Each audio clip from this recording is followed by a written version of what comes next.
Okay, so despite the information packets and site meetings and interviews, I can be honest now, I had no idea what I was walking into this semester.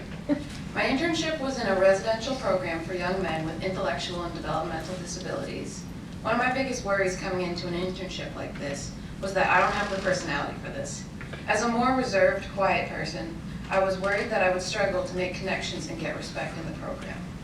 In the third week of my internship, my mentor, Julie, invited me to join some of the organization-wide trainings. Eager to learn, I jumped at the opportunity to see what they were teaching, as well as what other people in the organization were up to. This specific training was for motivational interviewing. I had no idea what that meant. It was a counseling approach to help people make positive behavioral changes. Let me just say, when it comes to the role-playing section of this training, I felt completely out of my element. I always assume that people who work in counseling and human services are exceptional conversationalists who know it all.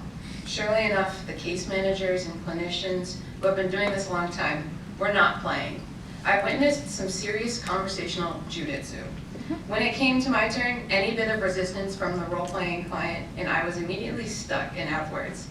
I quickly learned that in these clinical conversations, you do not control the conversation at all. You have to follow where the client goes. Once again, conversational jujitsu. Fast forward to a couple weeks later, when I'm hanging out in the common room, I had a client express to me that he was feeling really upset. I quickly thought, oh geez, who can I grab to get in here right now because I am not equipped to handle this? As luck would have it, the counselors and clinicians were all tied up, so I said, okay, what's up? And I sat there listening intently, asking my open-ended questions, avoiding trying to problem solve while affirming everything that he said to me. I focused all my mental power on doing everything right in these 10 minutes, and that they're so engraved in my memory. Although this conversation was not the motivational interviewing that I was trained in, I utilized every clinical tool I've ever learned, and it came out naturally. Leaving this program is going to be a lot harder than I thought.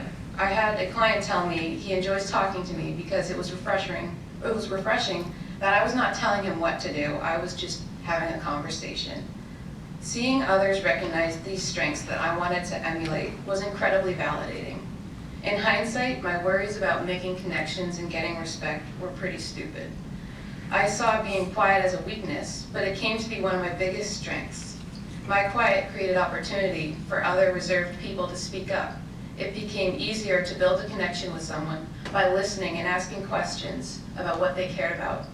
I thought this program was going to change me into a talkative conversationalist, but instead I grew upon the listening skills that I already had and found the strength in who I am.